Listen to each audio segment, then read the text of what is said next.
It's really a key moment in the 2016 campaign. We have a 3-week sprint now to the Christmas week where essentially most voters will be tuning these politicians out. So candidates now have about 3 weeks to really crystallize their strategies going forward to make last-ditch appeals to voters before they settle in with their families and probably turn off their TVs. Really a big moment for Donald Trump. You know, we can start with him. That we have seen some Republicans, not Democrats, but Republicans coming together to take him on. We've been waiting for this to happen. It finally has. You know, John Kasich's allies are spending $2.5 million up in New Hampshire to go after him.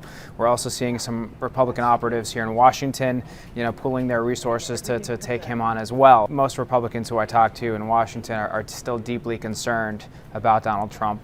And it's becoming more and more likely that he could become the party's nominee. It's also a big week for Jeb Bush. You know, he came into this race looking like the overwhelming establishment favorite, raised $100 million early in the year, and he's really gone nowhere.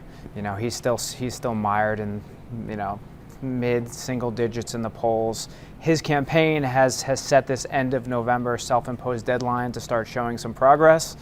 We haven't seen much progress. Interesting week for Ben Carson. You know, Ben Carson just spent 2 or 3 days in the Middle East. He went to a Syrian refugee camp in Jordan.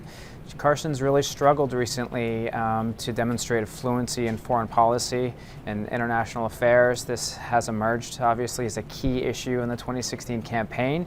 So Carson's going to be out on the road trying to tout this experience he has, you know, in Jordan, seeing firsthand Syrian refugees and what they're going through to prove that he does indeed have what it takes to be commander-in-chief. At the same time, Ted Cruz really seems to be making a play for Ben Carson supporters, so that Cruz-Carson dynamic is going to be fascinating to watch. Fascinating contrast right now between the Republican side and Democratic side, where things couldn't be more uncertain and murky on the Republican side.